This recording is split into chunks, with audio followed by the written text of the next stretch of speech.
déjà avec moi. Voilà, j'attends qu'il s'installe et on va le recevoir. Salut Théo, comment vas-tu? Salut Jérémy, bien et toi? Écoute, ça va très bien, tu vois, on est au même endroit, comme si on était à 2 pièces, côte à côte. Très heureux de te recevoir ce matin dans l'émission.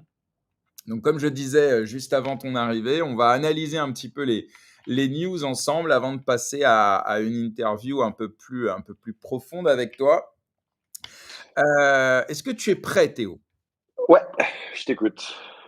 Alors, d'abord, ce qu'on va faire, c'est que, on va analyser les dernières news.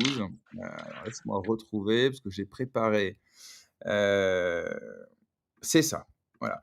Pas mal de choses qui s'est passé ces derniers temps. Alors, on va essayer de tout faire et d'analyser un petit peu tout ça. Je vais te demander ton avis sur certains éléments. Je ne sais pas si normalement, tu dois être au courant de tout, puis si c'est pas le cas, bah, c'est pas grave, on analysera ensemble. Déjà, il y a un truc qui s'est passé hier que j'ai trouvé assez intéressant à l'occasion, du sommet, Tokenization Summit.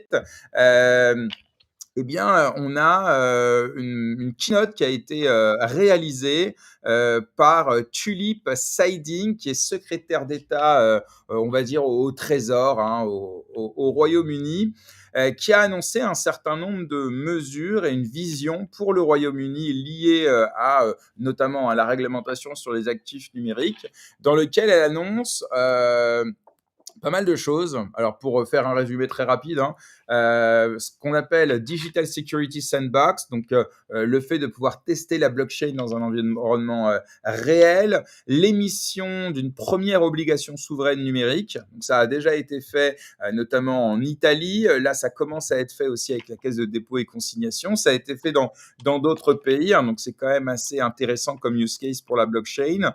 Un statut juridique clair pour les actifs numériques, donc on va dire enfin, et puis un nouveau cadre réglementaire pour les stablecoins et les activités crypto, et la fin des incertitudes juridiques sur le staking.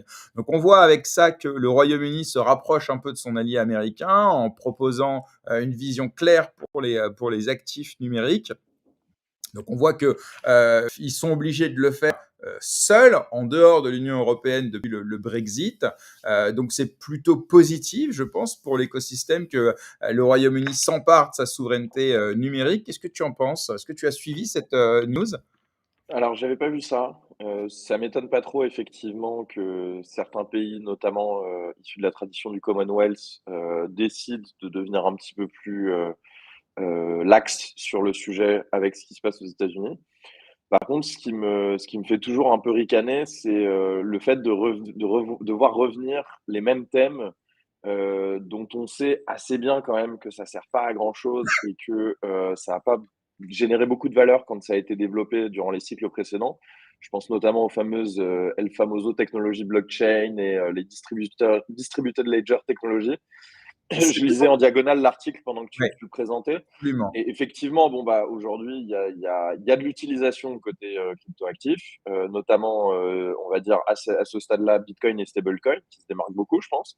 Et pourtant, on retrouve toujours dans ces articles, à peu près autant, de contenu concernant El Famoso technology blockchain, les distributed ledger technologies, alors que bon, enfin, je pense qu'on a assez expliqué que le traçage du poulet Carrefour, c'est bon, tout le monde a compris que ça sert à rien, quoi. Ouais. Là, alors d'ailleurs, on rappelle que dans la réglementation, PSAN, enfin dans la loi Pacte en tout cas, il parle aussi de technologie distribuer, régime, comment ils appellent ça? Distribuer Technologie de registre distribué. registre Après, distribué. la loi Pacte, à leur défense, c'était en 2018. Donc, on était en plein dans la hype de ce truc-là. Tu sais, après il y a eu l'article d'abord The Economist, il y a eu toute la période d'envolée des ICO. Et à l'époque, il y avait Hyperledger, il y avait Corda, il y avait plein de projets qui se voulaient être des grandes blockchains d'infrastructure, des blockchains privées, etc., etc. Mais tu as eu toute la période entre 2018 et 2022 où les entreprises, souvent des grands comptes, hein, qui avaient débloqué des budgets, pour effectuer des projets dans la supply chain, dans la traçabilité, parfois dans la finance, dans plein de verticaux différents, se sont développés et aujourd'hui, tous ces projets ont été avortés, les équipes ont été licenciées, les centaines de millions ont été passés par pertes et profits et en fait, ils ont compris ce qu'on leur disait, déjà un peu à l'époque, c'est-à-dire que, si on enlève, l'aspect décentralisé, autonome, résistant à la censure dans ces systèmes-là, on se retrouve juste avec une base de données très coûteuse, quoi. Donc l'intérêt est assez limité. Enfin Ouais. bref, c'était juste un petit commentaire. Non, mais c'est intéressant parce qu'en fait, la blockchain, c'est cette, on va dire, cette technologie de chaîne de blocs, hein, elle existe en vérité depuis plus de 40 ans. Et donc, c'est pas parce que c'est à la mode qu'il faut commencer à l'utiliser. D'ailleurs, tu vois, c'est même pas une technologie, en fait. C'est un format de base de données. Ouais. Et on le présente tout le temps comme la technologie blockchain. J'écoutais Olivier Babot hier sur France Inter qui nous a fait une bonne explication de Bitcoin, ce qui est assez rare pour Contrairement à l'information France 2, radiophonique française. où elle Voilà. était, elle était navrante. On a eu les deux. Moins pire qu'au cycle dernier, mais il y a un tout petit peu de progrès, mais bon, c'est toujours pas ça. Et effectivement, il nous disait la formule habituelle de Bitcoin sécurisé par la technologie blockchain. Non, il y a des Alors, modèles de sécurité, il a répondu mais en commentaire à sa décharge en disant ouais, qu'il j'ai avait j'ai vu fallu j'ai vu le commentaire. voilà, s'il avait fallu qu'il explique le concept de blockchain, ça aurait fait un peu trop long. Et le but aussi dans ce format-là, c'est de vulgariser, mais la précision est importante. Bon, en tout cas, voilà, moi, ce que je retiens, nonobstant ce débat sémantique, mais qui a son importance, mais qui en réalité est assez secondaire du point de vue du retail, c'est que si le gouvernement, le Trésor et les personnalités politiques, entre guillemets, se positionnent sur, finalement, ça apporte quand même un petit peu de crédibilité à cet écosystème crypto, blockchain, stablecoin, etc. Et finalement, lors des dîners de famille, c'est plus simple de dire, bah, attends, la ministre du Trésor, elle en a parlé, c'est pas pour rien. Et en fait, c'est tout. Bah, Mais je je sais pense, pas, tu vois? Moi, parfois, j'ai l'impression qu'ils FOMO juste comme nous. C'est-à-dire que, c'est un peu la même chose. C'est pour ça que je te parlais des cycles précédents. Quand le prix monte, il y a pas mal on va dire, d'influences qui font que ces gens-là passent des lois, ils lancent des projets, ils écrivent des tribunes, les journalistes reprennent leurs plumes, en parlent de manière plutôt favorable. Et puis après vient le bear market et où ils nous expliquent, une fois de plus que c'est les tulipes, les cybercriminels et je ne sais quoi. Donc, je sais pas, moi je me demande s'ils sont pas juste en train de FOMO comme beaucoup de gens, hein. alors, bah, non, mais c'est une très bonne question. Et d'ailleurs, on peut essayer d'y répondre parce que même si ça FOMO au départ, que ce soit une grosse entreprise qui achète du Bitcoin parce qu'il a vu MicroStrategy en acheter, que ce soit le Suriname, une des candidates qui décide, qui annonce que ça fait partie des news, je vais les lancer comme ça et on en discute, et ça va être intéressant, qui décide de proposer que Bitcoin devienne une monnaie légale. Que ce soit récemment un candidat à l'élection présidentielle en Pologne qui annonce et propose de faire de Bitcoin une monnaie, une réserve stratégique. Euh, que ce soit des États qui décident de réglementer, etc. En fait, peu importe les motivations, même si finalement elles sont toutes un peu les mêmes. Soit c'est électoral, soit c'est géopolitique, parce que dans le cas du Royaume-Uni, on sait que depuis le Brexit, ils se sont rapprochés des États-Unis et forcément, ils doivent à un moment donné un peu coupler leur politique avec leurs alliés. En fait, quelles que soient les raisons, au final, je pense que ça, euh, sur le moyen long terme, je pense que le résultat est positif. Parce que même si ils gagnent 10 personnes et ensuite ils en reperdent 8 pendant le bear, il en reste toujours 2, tu vois. Enfin, j'ai pas fait d'études sur le sujet, mais on le voit, l'adoption, elle est croissante, tu vois. Donc, je me dis, c'est mieux que rien, non? Qu'est-ce que tu en penses? Ouais, en fait, moi, je segmenterais en deux groupes. Tu as les acteurs privés, où ça, effectivement, il y a de l'adoption, qui testent des trucs, tant mieux, tu vois? Au pire, même s'ils font des conneries, ils vont apprendre. Par contre, les régulateurs, moi, moins ils s'intéressent à ce qu'on fait, mieux je me porte, tu vois? Parce que en fait, parfois, ils veulent bien faire, mais ils te mettent des cadres juridiques, parfois avec de bonnes intentions, parfois avec de moins bonnes intentions, parfois sous des pressions de lobbying pur, qui souvent constituent des barrières à l'entrée, qui souvent sont pas adaptées à la réalité de ces technologies, qui souvent, même mettent à risque, énormément les utilisateurs. CF, la Travel Rule, par exemple, qui propose quand même de faire un mapping interne de à peu près tout ce qui se passe sur les blockchains publiques pour les associer à des identités réelles. Donc, si vous avez des bags un peu importants en crypto, il y a de quoi s'inquiéter. Donc il y a pas mal de lois qu'on a vu passer ces dernières années qui, parfois sont applaudies comme, une avancée de la part du régulateur qui commence à s'intéresser au sujet, à comprendre et cetera. Moi, je suis dans les tranchées pour essayer de faire en sorte que, mon entreprise s'adapte à toutes ces règles de conformité qui évoluent assez vite en plus, et je peux vous garantir que c'est pas toujours positif pour l'utilisateur et pour l'écosystème. Et à l'inverse, il y a des pays où on voit des choses émerger, en l'absence de cadre juridique parce que, bah, parfois quand il y a pas de si c'est pas interdit, c'est autorisé et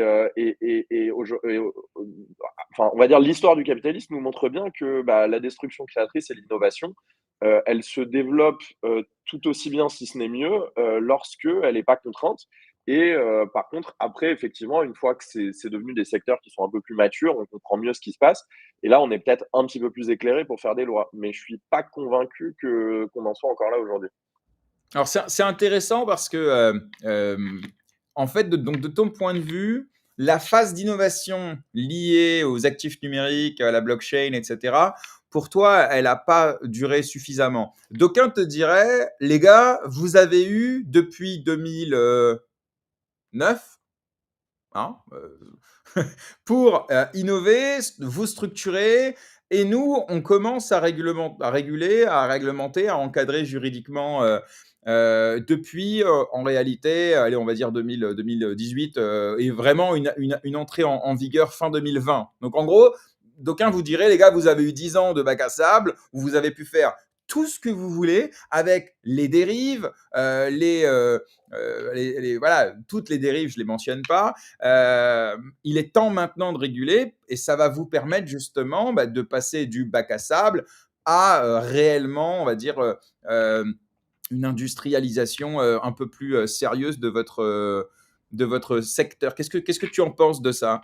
Bah, 2 choses. Déjà, ce qui serait bien, c'est qu'ils fassent appliquer les lois existantes avant d'en créer d'autres. Parce que certaines des dérives dont tu parles, elles auraient pu être évitées ou tout du moins, elles se reproduiraient moins s'il y avait une forme de dissuasion, apportée par le fait que les gens qui commettent des crimes, des arnaques et cetera, soient poursuivis, tout simplement. Et pour ça, on n'a pas besoin d'inventer de nouvelles lois. C'est-à-dire que le support utilisé pour, induire en erreur, faire de la publicité mensongère, arnaquer les gens et cetera, est différent mais le cadre, du droit commercial en Europe, du droit des affaires à l'échelle, ou même le droit pénal, peut très bien s'appliquer et ce qu'on voit notamment en France, c'est que, les gens sont jamais poursuivis, hem et donc après on crée des lois par-dessus en disant: «Cet écosystème, c'est le Far West», mais c'est surtout un défaut de la justice à la base. C'est pas un manque de loi. Ensuite, il y a un deuxième sujet, c'est que alors je suis d'accord, ça fait 15 ans que ça existe, il y a eu de l'innovation, enfin il y a eu «du temps» entre guillemets pour que les acteurs se structurent, mais c'est des technologies qui évoluent énormément. Je te donne un exemple, le règlement MiCA qui encadre fortement, par exemple, la création, l'émission et l'utilisation de stablecoins, fixe un cadre dans un secteur qui est en évolution complète. Les stablecoins ne sont pas ce qu'ils étaient, il y a 5 ans. On voit plein de modèles nouveaux émerger et l'ordre monétaire en lui-même, évolue avec, les conflits géopolitiques, avec, l'évolution des relations internationales, avec, les guerres commerciales et toutes ces choses-là et donc l'utilisation même des stablecoins n'est pas nécessairement la même qu'elle était il y a 3 4 ans et ce qu'on voit aujourd'hui, c'est que, par exemple, ça se développe énormément en Asie, aux États-Unis et comme d'hab, bah, nous, on a décidé de faire un cadre dans lequel on va essayer de faire rentrer des carrés dans des ronds et les stablecoins en Europe, ça va devenir, très compliqué si ce n'est impossible. Alors que, si on regarde même de manière assez objective, hein, si j'enlève ma casquette de Bitcoin maxi et cetera, quand on regarde quand même, avec un pas de recul, qu'est-ce qui a de l'utilité et qui rend service aux gens aujourd'hui, les stablecoins, c'est un use case qu'on peut difficilement écarter du revers de la main, quoi. Complètement, mais encore une fois, on pourrait te répondre, puisque ça évolue sans cesse, que les usages pardon, et même les technologies et les «montages» entre guillemets, ils ont évolué depuis 3 4 ans. On pourrait dire que dans 3 4 ans, en fait, ça va continuer et au final, on réglemente jamais si on te suit. Bah, tu vois, entre l'invention des premiers protocoles internet et les premières lois sur le numérique, il s'est passé quoi? 20-25 ans, 30 ans? On n'en est pas là et je dis pas qu'il y a aucune réglementation qui n'a sa légitimité. Je dis juste que, mes discussions avec des régulateurs, la lecture que je fais des réglementations, surtout en Europe, parce qu'on n'a pas forcément la même perspective pour réglementer dans d'autres cultures. On met, je trouve, la charrue avant les bœufs, c'est-à-dire que d'une part, elles sont faites par des gens qui manifestement ne comprennent pas ce qu'ils régulent et qui n'ont pas d'expérience dans ces écosystèmes, qui, dans la plupart des cas, n'ont jamais utilisé les outils et qui parfois ne comprennent pas les effets néfastes que peuvent apporter leurs réglementations. Donc, voilà, moi, tout ce que je dis, c'est que ce serait bien de s'appuyer sur l'expérience, donc mettre les mains dedans, regarder ce qui se passe, et cetera. Faire appliquer les lois existantes au lieu de systématiquement créer de nouvelles réglementations, de nouvelles lois, ce qui est très utile pour le politique parce qu'il donne l'impression qu'il fait quelque chose. Mais quand on fait le bilan quelques années après, en Ouais. général, ça va avoir tendance à tuer les petits acteurs, à détruire l'innovation, créer des barrières à l'entrée, consolider le marché auprès d'acteurs déjà installés. On en parlera peut-être dans l'interview après, mais tu vois, par exemple, il y a un double jeu, tu vois, si tu prends des choses comme la loi Pacte ou le règlement MICA, à la fois, c'est agaçant quand tu es un petit acteur, que tu veux te lancer, que tu es innovant, voilà, tu n'as pas non plus énormément de fonds à donner pour faire de la conformité. En même temps, le jour où tu as l'agrément, tu es bien content parce que tu te dis: «Bon, bah, au moins, je suis protégé de la concurrence». Donc Ouais. c'est comment dire? Ça sclérose un peu, le dynamisme d'un marché qui, par défaut, parce qu'il est très jeune, devrait être en évolution constante. Ouais. Non, mais enfin, moi, je me fais l'avocat du diable, mais évidemment, Ouais, j'ai compris. on retrouve évidemment ce point de vue auprès de nombreux acteurs qu'on reçoit depuis des mois et des mois, évidemment. Si tu veux, on va passer un peu à la suite. De toute façon, on reviendra dans nos discussions de tout à l'heure, évidemment, sur ces aspects-là. Euh, on a une news un peu fun, mais qui dit quelque chose du FOMO dont tu nous parlais tout à l'heure. Le CEO de Rumble, ce concurrent de YouTube, je crois que c'est russe, mais je peux me tromper. Je crois que c'est russe, non? Attends, je vais regarder. Rumble, c'est une plateforme de Chris Pavlovski, bon, en tout cas, si tu trouves avant moi, je veux bien. Mais en tout cas, l'idée, c'est que c'est assez amusant. La décision s'est faite. Alors, est-ce qu'elle s'est faite sur un tweet? Non, mais en tout cas, elle a été orchestrée sur un tweet. C'est-à-dire que, à l'occasion d'un post du patron de Rumble où il disait, demandait à sa communauté, est-ce qu'on devrait acheter du Bitcoin avec Rumble? Et on a Michael Saylor, donc la semaine dernière, donc le CEO de MicroStrategy, qui lui répond en disant ouais, si tu as besoin d'aide, écris-moi. Ce à quoi le patron lui a répondu, je t'envoie un DM. Et puis, je crois qu'il y a un sondage qui a été fait. Il y a évidemment eu 95% des personnes qui ont dit oui. Et donc, hier, enfin, Rumble annonce effectivement qu'il va allouer jusqu'à 20 millions de dollars pour acheter du Bitcoin pour la trésorerie de l'entreprise, hein, évidemment. Donc là, effectivement, on est sur un effet d'entraînement où on a de plus en plus d'annonces de grosses entreprises dans le monde entier, hein. On a des centres hospitaliers, on a des grosses entreprises asiatiques, on a évidemment plein de boîtes, de grosses boîtes américaines, enfin vraiment des boîtes de tout type qui achètent soit à coût de centaines de milliers, soit à coût de millions du Bitcoin pour la trésorerie. Alors, bon, question, est-ce que véritable stratégie d'entreprise pour hedger l'inflation, diversifier les actifs, optimiser les rendements, euh, ou coût marketing, FOMO potentiel sur l'explosion du Bitcoin à venir, ou juste copycat, en fait, on copie son voisin, son concurrent potentiellement qui le fait pour pas arriver en dernier, ou un peu de tout ça, évidemment, Théo. Bah, je pense que c'est un peu de tout ça. Après, en même temps, donc on va dire la démocratisation de cette idée, elle vient de Michael Saylor qui a commencé à acheter des bitcoins en août 2020. Pour l'anecdote, j'étais sur le call avec Saïdji Namous quand il l'a annoncé. Et à l'époque, nous, ça nous paraissait révolutionnaire, mais personne ne s'intéressait à ça. Depuis ce moment-là, la market cap de son entreprise, elle a été multipliée par plus de 100. Donc effectivement, c'est assez évident que ça donne des idées à d'autres. Et j'ai envie de dire, il y a un peu deux. enfin, il y a deux stratégies en une là-dedans. Il y a déjà d'une part, je vais utiliser Bitcoin comme un élément de trésorerie, donc au lieu de garder du cash dans un contexte inflationniste, éventuellement de répression financière, etc. Diversifier une partie de ma trésorerie en Bitcoin en tant qu'entreprise, ça peut être intéressant parce que c'est un actif liquide, donc quand j'aurai du capital à déployer, il sera toujours là, parce qu'il est résistant à l'inflation, donc il va plutôt préserver mon pouvoir d'achat dans le temps mieux que le cash, etc. Et surtout, avec ce qui se passe sur le marché obligataire depuis, on va dire, le Covid, ça commence à devenir assez volatile, assez peu rentable et assez incertain de garder de l'argent sur des obligations. Donc, il faut bien trouver des solutions alternatives. Et après, tu as un deuxième volet quand même qui est particulièrement plus subversif et intéressant à mon avis. C'est vraiment ce que fait Michael Saylor avec en fait sa capacité à monétiser son accès au marché obligataire, qui est quelque chose de complètement différent encore. Je te deman excuse-moi de t'interrompre, mais alors ça m'intéresse que tu nous expliques ça, puisque récemment, il a fait une interview à la télévision américaine, dans lequel il a expliqué, comment il faisait du business, en fait, avec ses bitcoins, et je suis sûr que tout le monde a vu passer le post, mais je suis pas certain que tout le monde a, soit compris, soit suivi l'intégralité de son intervention, où il explique comment, grâce à ses, combien il a de Bitcoin aujourd'hui? Presque 400 000 Bitcoin, Ouais, plus de 300 000. Ouais. 150 000 Bitcoin, un peu plus. Parce qu'il y a un sondage en ce moment, est-ce qu'il va arriver à 400 000 avant la fin de l'année? Enfin bref. Et donc, il explique aux journalistes comment il fait du profit avec sa détention de Bitcoin. Si c'est ce que tu allais nous expliquer, ça m'intéresse vivement, ouais.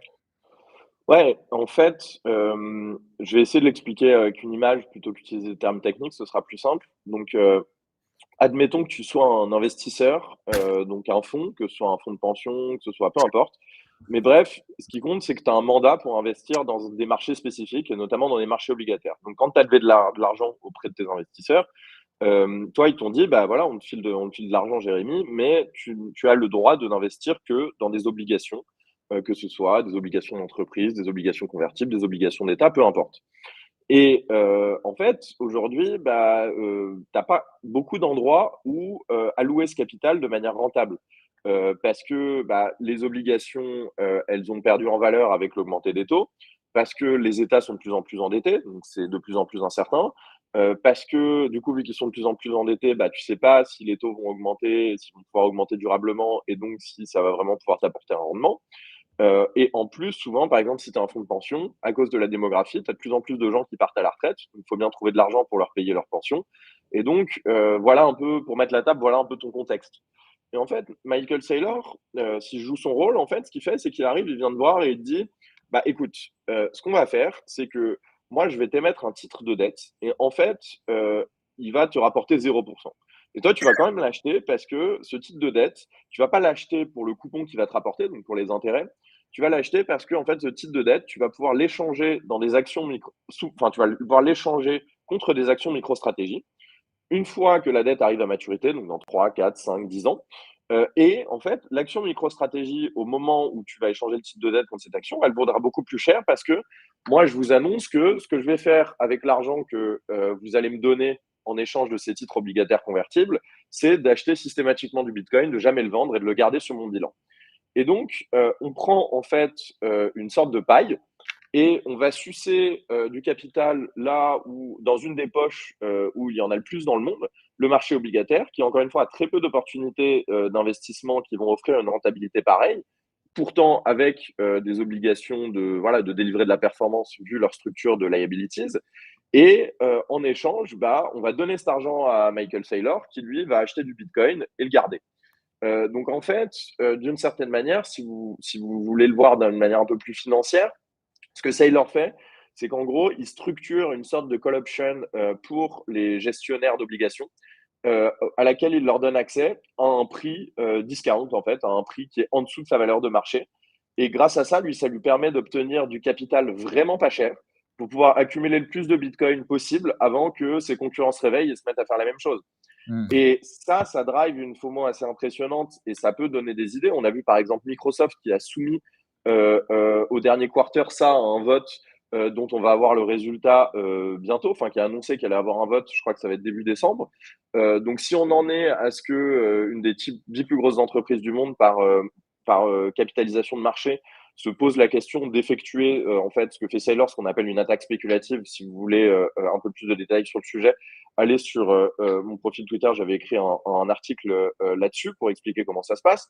Et effectivement, c'est une opportunité qui se saisit et où il y a une sorte de first mover advantage, c'est-à-dire plus tôt on arrive et plus tôt on saisit de cette opportunité, plus ça va être lucratif. Et ça s'adresse en fait à n'importe quel type d'acteur qui a accès à ces marchés obligataires pour pouvoir émettre des instruments de dette un peu exotiques, on va dire. Et donc, ça peut être des micro-stratégies, mais ça peut être des boîtes plus grosses, ça peut même être des États. Et effectivement, j'ai l'impression que Sailor, notamment parce que la performance parle d'elle-même, est en train de donner des idées à d'autres. Ouais. Alors d'ailleurs, bon, ouais, pendant que tu nous racontais ça parfaitement, j'ai mis évidemment en face un énorme acteur aujourd'hui. Je crois que c'est l'un des premiers assureurs mondial, puisqu'on a, je crois, Generali, Allianz et AXA qui sont sur le trio de tête depuis 20 ans. Donc l'assureur allemand, Allianz, qui a investi 2,6 milliards de dollars dans ces obligations convertibles dont tu nous parlais. En fait, c'est un peu... est-ce qu'on peut dire que c'est une façon de s'exposer au Bitcoin sans s'exposer au Bitcoin? Euh, En fait, c'est une façon de s'exposer au Bitcoin sans rompre le mandat d'investissement qu'on a vis-à-vis de ses actionnaires ou de ses investisseurs. Et surtout, c'est une manière c'est même une manière de structurer cet investissement qui a d'autres avantages hein, pour ces acteurs-là. Par exemple, vu que vous détenez des titres de dette convertibles, bah, la valeur de l'instrument durant sa durée de vie, lorsqu'il est ce qu'on appelle mark to market, c'est-à-dire lorsqu'il est réévalué à sa valeur de marché en fonction des variations des cours, etc., il est moins volatile que du Bitcoin. Il est plus facile à garder, parce que vous n'avez pas besoin d'en assurer la self-custody, etc. Il répond à une certaine catégorie d'investissement, parce qu'encore une fois, c'est une obligation, même si elle est convertible. Alors que Allianz, s'ils veulent acheter des ETF, s'ils veulent acheter des bitcoins physiques, etc., ça peut être beaucoup plus compliqué à faire pour eux. Ça peut avoir beaucoup de ramifications fiscales, ça peut avoir des ramifications sur la valeur de leur propre action à eux du fait de ces dynamiques de mark-to-market dont je parlais. Donc ça répond à pas mal de leurs problématiques Ouais. et finalement, C'est plus facile de vendre à leur board, de dire on prête de l'argent à MicroStrategy qui se porte bien et qui a une bonne stratégie d'entreprise, plutôt que on va acheter du Bitcoin ou on va investir sur des produits financiers autour des crypto-monnaies, quoi. il y a un peu de ça et puis après il y a une question de taille et d'allocation aussi, tu vois? Là, l'article que du coup tu nous montres, on parle de 2,6 milliards d'investissements de la part d'Allianz. En fait, c'est pas grand-chose, hein, pour un bilan comme celui d'une entreprise, comme Allianz. Je parlais des fonds de pension, par exemple, tout à l'heure, qui ont beaucoup d'argent à décaisser pour payer les retraités. Mais un assureur, c'est la même chose, en fait. À chaque fois qu'il y a une catastrophe, à chaque fois qu'il y a une faillite, à chaque fois qu'il y a en fait un événement contre lequel il a fourni des assurances, il va falloir qu'il trouve du cash pour payer les ayants droit. Et chose qu'on peut émettre comme hypothèse, enfin hypothèse qu'on peut émettre, qui me paraît assez intéressante aussi, c'est de dire que bah, plus le monde devient volatile et plus il devient incertain, plus il devient entre guillemets complexe, plus les assureurs doivent payer pour les pots cassés. À l'inverse, plus le monde devient volatile, complexe, incertain, etc., plus Bitcoin prend en valeur en général, parce que c'est une bonne valeur refuge dans le cas de conflits, dans le cas de désordre sur les marchés obligataires, comme on parlait tout à l'heure, etc., etc. Donc, dans le jeu d'un assureur qui consiste finalement à essayer d'adapter ce qu'il a sur son bilan côté actif par rapport à ce qu'il a côté dette, c'est-à-dire ce qu'il va devoir payer quand il y a des intempéries, quand il y a voilà, des désastres, des choses comme ça, bah, Bitcoin, ça peut être un bon élément du temps qu'ils font bien leur risk management et qu'ils en gardent une certaine partie. Et si en plus ils le font à travers des instruments comme la dette convertible qu'émet MicroStrategy, bah, ça rend les choses d'autant plus simples pour eux pour les raisons qu'on a citées avant. Ok, merci beaucoup Théo, très intéressant. J'avais envie de te parler d'une news qui évidemment, sans doute pour un bitcoiner comme toi, doit te faire, je ne sais pas d'ailleurs qu'est-ce que ça suscite chez toi, mais évidemment ça se passe et donc il est intéressant d'en parler. C'est les dérives de ce qui se passe sur Pop.Fun. Donc pour rappel, hein, évidemment, Pop.Fun, c'est une plateforme de lancement de tokens, alors essentiellement de meme coin hein, sur Solana, qui a vu son volume a explosé depuis quelques mois maintenant. Essentiellement des scams, mais quelques meme coins qui ont eu une plutôt belle réussite. Et puis là, récemment, on est tombé dans des dérives qui vont au-delà du simple scam et de la simple spéculation avec leur outil de live stream. On a des personnes qui se mettent en scène à l'occasion d'un lancement de Memecoin pour créer en fait de la hype autour de lui. Et donc, on a vu des personnes se mettre en scène dans des conditions, on va dire, douteuses, voire complètement illégales. On a eu des personnes voilà, qui voilà, je vais pas donner tous les exemples, mais en gros des choses soit dégueulasses, soit complètement racistes, soit illicites, soit dangereuses, etc. Bref, suite à ça, donc évidemment, ça a commencé à faire un peu parler au niveau de la communauté en disant Pop Fun est en train de laisser faire des choses absolument insoutenables. Et donc suite à ça, je crois que c'est hier, eh bien Pop Fun a publié un communiqué dans lequel il explique que, en dépit de toutes les précautions qu'il a prises ces dernières semaines suite à la multiplication par 100 du nombre de live streams. Malgré tout, il y a évidemment des dérives qui n'ont pas pu être modérées. Et suite à quoi, pour assurer une absolue sécurité des utilisateurs, ils ont décidé de suspendre le service de live stream justement pour éviter ces choses-là. Alors, au-delà évidemment de cet arrêt du live stream qui est finalement qu'un élément d'actualité, sur cette tendance des meme coins et sur les dérives qu'on a constatées ces dernières semaines, comment tu vois ça, toi, avec évidemment ton point de vue de Bitcoiner, mais aussi parce que ça fait un bout de temps que tu es dans l'écosystème et que tu vois arriver finalement ces narratives une après l'autre. Donc la finance décentralisée, les NFT, les meme coins, les airdrops, bref, toutes ces choses-là qui peut-être dévient un petit peu de la vision de Satoshi. Est-ce que c'est un mal nécessaire de la dérive humaine finalement, ou est-ce que finalement, est-ce que ça fait partie du jeu ou vraiment il faut lutter contre ça? Question très ouverte, hein. Non, pour moi, c'est une conséquence de l'inflation. Mais comme, enfin, au même titre que, tu vois, la spéculation sur les cartes Pokémon, sur, en fait, plein de marchés, qui sont, plus ou moins rares, qui peuvent attirer des populations, assez larges, avoir un peu de viralité. Mais c'est pas quelque chose, de comment dire? D'unique, en fait, c'est pas quelque chose de nouveau. À chaque fois qu'on a un épisode d'inflation, voire d'accélération de l'inflation et ensuite d'hyperinflation dans l'histoire, on observe, ces mêmes tendances, spéculatives et sociales, qui en général mêlent, sexualisation, spéculation, et cetera. Déjà, c'était le cas pendant, l'hyperinflation de la République de Weimar dans les années 20, c'est pas nouveau, hein. Et en fait, si tu moi je pense que ça dénote plusieurs choses. C'est-à-dire que dans un premier temps, donc si on revient à une période dont on parlait tout à l'heure, il y a eu la première vague des ICO où le narratif de l'époque, c'était de dire: «OK, la el famoso technologie blockchain va changer le monde, donc on va investir dans ces projets qui lèvent de l'argent sous forme d'émissions de jetons», les fameuses ICO, pour essayer de capturer une valeur apportée par cette technologie. Et puis, il y a eu, pas mal d'années qui se sont passées, pas mal de projets et on n'a pas vu grand-chose en fait, si ce n'est peut-être, Bitcoin qui est resté là, les stablecoins et quelques peut-être cas d'usage à la marge et encore, selon moi, c'est douteux. On n'a pas vu grand-chose qui arrivait vraiment à driver de la valeur et surtout, on s'est rendu compte que en fait, il y avait pas forcément de connexion, économique logique entre, le prix d'un token et on va dire l'utilisation du réseau sous-jacent. Et en fait, il y a même de bonnes raisons de penser que les 2 sont 2 objectifs, irréconciliables.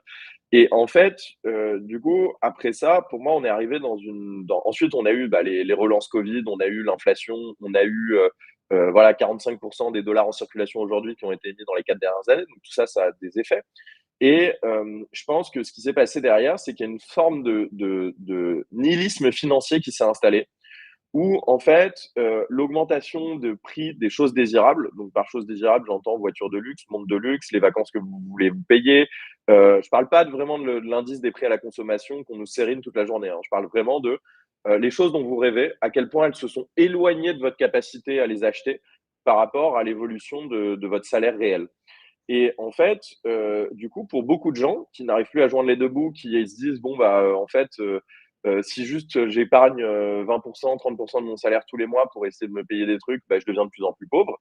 On commence à voir émerger des comportements que j'appelle de nihilisme financier qui consiste à dire: «Bah, je vais, faire un bet fois 100, en paris sportif, je vais, investir sur un meme coin, je vais acheter des cartes Pokémon de collection, je vais, en fait, tenter des paris qui sont, complètement, asymétriques, c'est-à-dire avec, un investissement très faible à la base, mais une potentialité de retour énorme, même si la probabilité que je réussisse, elle est très faible».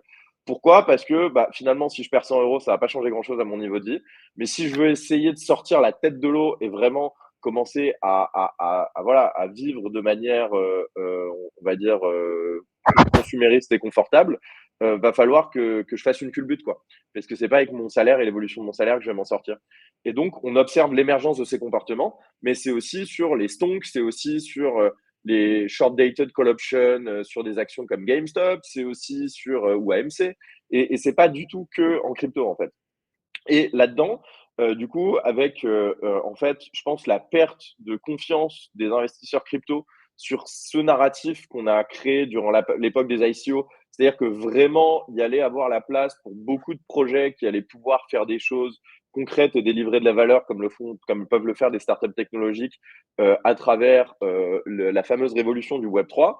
Et ben, on a des gens qui se sont dit: «Mais non, attendez, au lieu d'investir dans des, projets qui ont des tokenomics où, en plus parfois c'est un peu vaseux parce que, la plupart des tokens vont échoir, soit aux early investors, soit à la team qui est derrière le projet, soit à des influenceurs, advisors, et c'est jamais très lisible en plus. Bah, on va prendre, ces coins qui n'ont pas la prétention de changer le monde, dont la tokenomics est hyper lisible et où en fait finalement il y a assez peu de tokens qui ont été réservés pour, le fondateur, parce qu'il faut pas déconner quand même, le mec il fait pas beaucoup de boulot à la base, et où du coup, finalement, on peut avoir l'espoir, si on arrive suffisamment tôt, de faire un fois 10, un fois 20, un fois 100 et même peut-être plus. Et il y a une sorte de décomplexion totale sur l'objectif du truc qui est juste, bah, pump le truc, fais de l'oseille et sors avant les autres. Et pour ça, il faut créer de la viralité et donc on fait des trucs marrants, on fait des trucs border, on fait des trucs subversifs, on fait des trucs provoques. Et c'est une sorte de quelque part de cynisme et de nihilisme vis-à-vis à la fois de ce qui se passe vis-à-vis de l'inflation, à mon sens, et à la fois vis-à-vis des promesses non tenues dans l'écosystème crypto. Et du coup, pour moi, c'est une mutation assez naturelle, en fait. Et je pense qu'elle n'a pas vocation à disparaître dans le sens où peut-être qu'elle se déplacera sur d'autres écosystèmes, sur d'autres modalités, etc. Mais l'effet sous-jacent, parce que c'est la dévaluation monétaire, on est en plein dedans et ça ne va pas s'arrêter aujourd'hui. Donc, non, je trouve que c'est une mutation assez logique et je trouve ça assez marrant, justement, les gens qui sont dans l'écosystème depuis longtemps et qui se font des nœuds en cerveau en se disant: «Ah, mais les gens sont complètement irrationnels, c'est n'importe quoi ce qu'ils font». À mon avis, c'est complètement rationnel par rapport au contexte que je viens de donner. Et du coup, en fait, c'est juste que la rationalité telle qu'on la comprend, généralement, dans cet écosystème sur, «Ah oui, on va acheter, ces jetons comme si c'était des actions de start-up», elle est, mal analysée, quoi. C'est intéressant, je t'écoute depuis tout à l'heure et c'est marrant parce qu'au départ, je me suis dit, je pense que tu, penses la chose de façon un peu trop, justement un peu trop poussée et en fait, à mesure de ton explication, je finis par ne pas loin d'être d'accord avec toi et en fait, je sais pas si c'est l'inflation qui crée tout ça. Sans doute que c'est un des éléments évidemment puisqu'on a le sentiment réel ou supposé parce qu'en vérité, tu as raison, l'inflation qu'on nous sert à la télévision, en fonction de sa consommation, on la voit ou on la voit pas en fait, ou en tout cas on la voit plus ou on la voit moins. Il y a certains biens par exemple dont les prix n'ont cessé de baisser ces dernières années. Peut-être peut-être juste, excuse-moi de t'interrompre très rapidement pour donner une toute petite précision. C'est vrai Ouais. que j'aurais dû être un peu plus précis. Là, quand je parle d'inflation, c'est vraiment inflation monétaire, c'est-à-dire l'évolution de la masse monétaire. Donc c'est pas forcément l'évolution du prix de la baguette de pain, hein. C'est combien il y a d'euros ou de dollars en plus par rapport au mois dernier, l'année D'accord. dernière, les décennies Alors OK. dernières. Alors effectivement, alors dans ce cas-là, OK. Là, dans ce cas-là, en gros, il me manquait que ça pour être complètement d'accord. Et d'ailleurs, ça nous ramène à un truc que j'ai vu enfin, un truc auquel je viens de penser, c'est, tu sais, cette quête d'indépendance financière. Cette tendance internet qui date, je pense, du début des années 2010. Donc ça concorde parfaitement en fait à la période post-crise de 2008 où en fait on n'a plus du tout conscience dans les organismes, on a ce sentiment de pauvreté, que le salaire ne suffit pas, etc. Et puis à côté de ça, toi tu parles de nihilisme. Alors c'est le terme certainement le mieux choisi, mais moi je parlerais peut-être de ce désir d'oisiveté, ce désir de travailler finalement peu et gagner beaucoup. Après, on a évidemment l'effet ostentatoire où on voit sur les réseaux certains qui réussissent en faisant peu et on voudrait faire pareil, mais ça, c'est plutôt les conséquences. Mais effectivement, je pense que tout, au départ, vient de cette volonté d'indépendance financière. Tu sais, toutes ces vidéos qu'on voyait exploser sur YouTube en disant atteignez votre indépendance financière, alors que ce soit le dropshipping, enfin, toutes ces méthodes. D'ailleurs, on entend beaucoup quand je pose la question aux personnes comment vous êtes rentré dans la blockchain, j'entends énormément de jeunes, 20, 25, 30 ans, qui me disent au départ, je tape sur Internet comment atteindre l'indépendance financière, liberté financière. Et en fait, au départ, j'essaye plein de trucs, dropshipping, e-commerce, etc. Et je découvre les crypto-monnaies. Et alors, c'est intéressant de penser ça. D'où vient cette quête d'indépendance financière un peu facile que nos parents n'avaient pas à l'époque. Et alors, il y a effectivement sans doute cet élément macro qui est l'injection de liquidité sur les marchés qui fait que bah voilà il y a tellement d'argent qu'il faut bien à un moment donné les placer quelque part. Mais de point de vue du retail, je ne sais pas s'il le voit ça. Peut-être au moment du Covid, il l'a vu puisqu'il a gagné de l'argent en faisant rien. Donc je pense que ça a été un catalyseur hyper important de ces comportements-là. Mais avant ça, je ne suis pas sûr. Et donc, d'où ça vient? Est-ce que c'est les nouvelles générations qui sont biberonnées à l'Internet, aux réseaux sociaux, au fait de pouvoir gagner de l'argent facile, etc. Ou est-ce que, encore une fois, comment tu analyses ce comportement du point de vue du retail, qui lui n'est peut-être pas forcément conscient de cette injection de milliers de milliards de dollars sur les marchés provenant d'une planche à billets gérée avec Erratic? Là, je t'entends plus. Ouais, désolé, je t'ai mute. C'est bon. Non, mais si, en fait, il en est conscient. Je vais revenir à une phrase que j'adore d'un des plus grands investisseurs de tous les temps, qui s'appelle Charlie Munger, qui est décédé récemment, qui était l'associé de Warren Buffett chez Berkshire Hathaway, et qui disait « Show me incentives and I will show you outcomes ». En français, montrez-moi les incitations et je vais vous montrer les comportements. Et en fait, bien sûr que les gens ne sont pas, on va dire, en train de regarder les phénomènes macroéconomiques tous les jours. Par contre, ils voient bien que le stock market fait des all-time high, ils voient bien l'évolution du prix des biens désirables, ils voient bien qu'effectivement, il y a des gens qui font de l'argent depuis chez eux, juste en spéculant ou à travers les schémas dont tu parlais là. Et ça, c'est une conséquence directe de l'inflation, encore une fois, comprise en tant qu'inflation de la masse monétaire. Vous avez en fait 3 possibilités de gagner de l'argent. Soit vous formez du capital, soit vous travaillez, soit vous spéculez. Et il y a des périodes où le travail et la formation de capital, donc formation de capital, il faut le penser comme l'entrepreneuriat. Je vais prendre de l'argent à des investisseurs et je vais créer des produits, je vais créer des usines, je vais créer de quoi faire fabriquer des choses, délivrer de la valeur à des consommateurs, etc., etc. En général, ça prend du temps et les gens le font seulement si c'est rémunérateur et si on n'a pas d'autres moyens de gagner de l'argent plus facilement. Idem pour le travail. Et donc, effectivement, la génération de nos parents, eux, ils vivaient dans un monde où la rémunération, on va dire, du capital investi dans l'économie réelle et du travail était supérieure à celle de la spéculation, du fait de l'inflation de la masse monétaire, parce que la monnaie a été moins fortement dévaluée. Depuis au moins la fin des années 90, on a un effet d'accélération où la rémunération des activités, on va dire, spéculatives, c'est-à-dire prendre du capital qui existe déjà et faire de l'ingénierie financière ou tout simplement de la spéculation, donc surfer sur l'inflation monétaire dont je parlais, c'est beaucoup plus rémunérateur que tout simplement d'aller bosser tous les jours, de voir potentiellement son salaire augmenter beaucoup moins vite que les biens, encore une fois, que l'on désire, ou alors même d'essayer de créer une boîte, ce qui va vous prendre probablement 10 ans, de prendre des risques, de former du capital, de vous former vous-même, de former des employés, de faire tout ça, quoi, de travailler comme un malade 16 heures par jour pendant peut-être 5, 6, 7, 10 ans, avant de pouvoir trouver soit un point de rentabilité, soit de faire une IPO ou quelque chose comme ça. Et donc, c'est pas étonnant, encore une fois, que lorsque les incitations changent, les comportements changent. Et c'est pour ça que je parlais de l'histoire, parce que quand on regarde des épisodes d'inflation, encore une fois, inflation monétaire par le passé, on a un peu ces phases où en fonction de la dynamique inflationniste, on va voir apparaître des comportements complètement différents. Quand on arrive dans des inflations très poussées, voire de l'hyperinflation, la spéculation s'opère carrément sur les biens de nécessité première, ou par exemple, à l'époque, si je reprends l'épisode de l'hyperinflation allemande dans les années 20, à la fin de l'hyperinflation de l'époque de Weimar. Donc au début, les gens qui font de l'argent, c'est les petits spéculateurs. À la fin, les gens qui ont tout l'argent, tous les marques en circulation, c'est des agriculteurs. Parce que, en fait, vous faites beaucoup plus d'argent que n'importe qui en thésaurisant et en cornerisant des marchés comme les œufs, le pain, le beurre, des choses comme ça.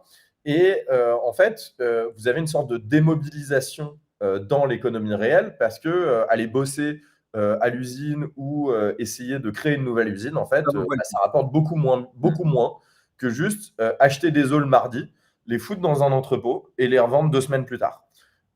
Et en fait, il y a une période, on va dire, plus modérée avant ça, qui consiste à faire la même chose avec des réserves de valeur plus financiarisées, avec des réserves de valeur qui sont plus de l'ordre de collectibles, d'objets de collection, que ce soit des bouteilles de vin, des cartes Pokémon, des NFT. Et si vous rajoutez la viralité des réseaux sociaux, phénomène la plus moderne depuis, on va dire, 2010 dans le tas, il y a une stratégie assez logique qui consiste à je lance mon shitcoin, j'essaye d'obtenir de l'attention dans un marché de l'attention qui est un peu winner takes all, où finalement, si j'arrive à choper une tendance ascendante, ça peut très vite faire effet boule de neige et devenir viral. Et à ce moment-là, potentiellement, en une journée, une semaine de travail, et encore, c'est gentil de dire travail, on peut gagner des années, voire des décennies de salaire par rapport à ce qu'on pourrait obtenir comme rentabilité sur le marché du travail ou de l'entrepreneuriat par ailleurs. Donc, c'est pour ça que je parlais de rationalité dans un contexte inflationniste. C'est hyper intéressant. On va continuer un petit peu. On va changer un peu le programme, mais j'adore ces discussions-là. En fait, c'est hyper intéressant. Merci beaucoup d'ailleurs. On a Polymarket qui est interdit en France, sachant qu'il est déjà interdit aux États-Unis, de ce que j'ai vu. Donc aujourd'hui, il est interdit dans au moins ces 2 pays-là. Toi, tu as suivi un petit peu l'histoire, notamment liée au pari sur l'élection américaine. Alors, la plateforme existe depuis longtemps, hein, mais elle a trouvé vraiment son apogée à ce moment-là. Aujourd'hui, l'ANJ, donc l'Autorité nationale des jeux en France, a décidé d'interdire parce qu'il, selon elle, la plateforme ne respecte pas la réglementation en matière de jeux de hasard et d'argent. Là aussi, comment toi tu vois ces marchés prédictifs et cette décision du régulateur, de cette autorité en tout cas, que d'enlever encore un petit pan de la liberté financière des individus en France et visiblement aux États-Unis. Est-ce que, donc pour orienter un peu la discussion, est-ce que tu penses que c'est juste du juridisme ? Voilà, la loi c'est ça, et dès que t'es pas dedans, on interdit. Ou est-ce qu'il y a derrière sans doute une volonté politique, notamment quand on voit que cette plateforme, par le biais des personnes qui l'ont utilisée bien évidemment, a anticipé la victoire de Trump et demain potentiellement pourrait anticiper un résultat quel qu'il soit, et certains même pourraient dire pas seulement l'anticiper, mais finalement le biaiser, comme aujourd'hui on peut dire des sondages en disant c'est les sondages qui font l'élection, alors qu'ils sont normalement censés dévoiler plutôt les volontés des potentiels électeurs. Ouais, alors, vaste sujet. Donc, petit préambule, le fameux Théo qui a misé 45 millions de dollars sur la victoire de Trump, c'est pas moi. Ah merde. J'allais te demander de tipser l'émission après ça, mais tant pis, on va oublier. Non, mais beaucoup de gens m'ont posé la question parce que je suis en crypto, parce que ça faisait quand même un certain temps. Il a investi 26 millions et il aurait gagné 49 millions. Je crois que c'est ça. Ouais, parce que ça fait un moment que j'explique que Trump va gagner, etc. Donc, pour l'anecdote, il y a plein de gens qui m'ont demandé. Okay. Et en fait, je pense qu'il y a plusieurs choses. Donc déjà, l'ANJ, ça fait longtemps en fait qu'ils font ce genre de choses, c'est-à-dire qu'en fait, ils sont dans un déni complet de réalité. Tout simplement parce que depuis l'émergence de Bitcoin même, il y a des plateformes on va dire, de jeux au sens large, que ce soit casino en ligne, que ce soit plateforme de paris sportifs, de paris prédictifs, poker room, etc., qui peuvent s'affranchir d'une juridiction locale. Parce que la seule chose qui permettait à des agences nationales comme l'ANJ de réguler les acteurs dans leur pays, c'était en fait la possibilité de faire pression sur les on-ramp et off-ramp financières, donc sur les canaux par le système bancaire. Il y a d'ailleurs une opération officieuse qui s'est menée aux États-Unis, qui s'appelle l'opération Choke Point, qui avait vocation, qui a pas mal été documentée, et qui avait vocation, en fait, tout simplement à faire pression sur le système financier pour débancariser certains acteurs que l'on trouvait subversifs, donc les vendeurs d'armes, la prostitution, les plateformes de jeux, etc., etc. Et il se trouve qu'il y a beaucoup de gens qui ont adopté Bitcoin à travers ce cas d'usage-là, parce que, par exemple, l'ANJ en France va fixer des barrières à l'entrée, va contraindre fortement ces opérateurs-là, et donc ça se ressent directement pour l'utilisateur de ces plateformes, parce que plus de coûts impliquent plus de marge, et donc moins de rentabilité pour l'utilisateur, le spéculateur, le joueur. Et donc, ça fait longtemps, par exemple, que les joueurs de poker aguerris, comme moi-même, ou les gens qui s'intéressent aux paris sportifs, ces choses-là, et qui savent utiliser la crypto, en fait, parient sur des plateformes offshore qui sont à Macao, à Curaçao, etc., etc., Ou qui même bénéficient de... Ouais. pardon de te couper, mais peut-être pour que celles et ceux nous écoutent et des exemples concrets. En France, par exemple, il y a énormément de plateformes de jeux, casino ou tout autre jeu de hasard, qui sont soit effectivement basés dans des pays qui ont une réglementation qui est beaucoup plus souple. On parle souvent de Malte et de Chypre, mais on a par exemple la plateforme leader dans le monde, c'est Strike. C'est Strike, c'est ça? J'ai du mal. De quoi? Stake, pardon. Je me Ouais. disais bien, c'était pas Strike. Bon, qui elle est interdite en France, mais qu'aujourd'hui il est tout à fait possible. Alors on n'appelle pas à le faire puisque c'est complètement illégal, mais qui est complètement accessible en utilisant un VPN. Et donc on a l'autorité des jeux qui court après ces évolutions technologiques qui sont pas bêtes. Enfin, je veux dire, le VPN c'est quand même pas un truc de ouf, tu vois, et qui fait voilà. Mais là où ce que tu disais est intéressant, c'est sur justement le fait de déposer de l'argent et de le retirer. Là, par contre, ça passe par des organismes financiers qui sont contrôlables, en l'occurrence des banques. Et donc, c'est là où justement les crypto-monnaies ont permis de bypasser un peu ça. Voilà. Et je te laisse continuer, mais c'était pour peut-être préciser pour que tout le monde nous suive bien. Non, non, exactement, c'est très juste. Ensuite, il y a donc la réaction face à, on va dire, la réaction du gouvernement français, parce que l'ANJ est l'autorité qui s'est retrouvée légitime à réguler. Mais pareil, Ouais, dépôt du ministère des Finances, donc je pense qu'il y a... Voilà, mais j'avais fait un tweet justement quand ils ont annoncé la régulation, qui était un peu provoque, mais franchement j'y crois. C'est-à-dire que, à mon avis, Polymarket, ça a été interdit parce que le gars a misé sur Trump et a gagné. S'il avait misé sur Trump et qu'il avait perdu, ou s'il avait misé sur Kamala et qu'il avait perdu, ou s'il avait misé sur Kamala et qu'il avait gagné, ça aurait été moins gênant. Et en fait, on a aussi cette dynamique là, vraiment dans la sphère sociale et politique, qui est assez marquée aujourd'hui, et je pense qu'il n'étonnera plus personne, surtout si vous êtes sur Twitter, etc., qui est que, on va dire, nos propagandistes à l'échelle mondiale, en fait, donc ce qu'on appelle les médias mainstream en général, sont quand même assez biaisés politiquement, étaient quasiment tous en faveur de Kamala. Si vous avez regardé les chaînes d'infos en France, par exemple, j'ai rarement vu une tribune où des gens se prononçaient en faveur de Trump, ou même être objectifs lorsqu'il présentait son bilan durant son premier mandat, par exemple. Et donc, on nous expliquait assez simplement que si vous êtes un bon être humain et si vous n'êtes pas un nazi, il faut absolument soutenir Kamala.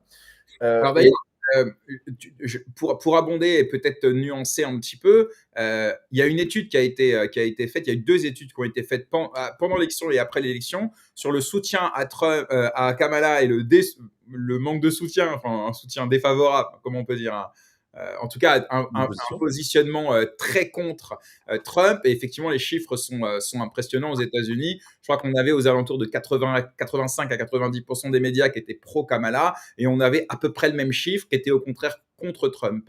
En France, il faut quand même nuancer, quand tu dis de médias mainstream, il y en a un effectivement quand même qui a été plutôt, allez, d'aucuns diraient pro-Trump, moi je dirais quand même un peu plus objectif, c'est CNews. Mmh. Et d'ailleurs, c'est pas surprenant que c'est la chaîne qui aujourd'hui, qu'on l'aime ou qu'on l'aime pas, enfin c'est pas le sujet. Moi, je parle de diversité d'opinion et j'ai rien contre les chaînes d'opinion, mais qui est vraiment dans le collimateur de l'Arcom, et cetera. Voilà, donc pour le coup, au moins il y a un média, parce que CNews est mainstream, hein, c'est sur la TNT, c'est la première chaîne d'info de France quand même, mais sur lequel effectivement on avait quand même un point de vue un peu différent. Et effectivement, non, mais tu as raison de le préciser. Effectivement, dans ce contexte-là, il y a pas mal de gens qui, comment dire? Qui ont pris en grippe, un truc comme Polymarket, et tout simplement, je pense que c'est, si je prends pas de recul, c'est parce que lorsque vous cherchez à manipuler, les gens ou manipuler la réalité, ce que font les banques centrales en manipulant les prix, ce que font les médias en essayant de manipuler l'opinion, ce que font les gouvernements lorsqu'ils font des blocages de prix, lorsqu'ils essayent d'allouer le capital de manière discrétionnaire, etc. Ils essayent de façonner la réalité par leur action. Et c'est pas partisan de dire ça, hein, c'est le propre même de l'action politique presque.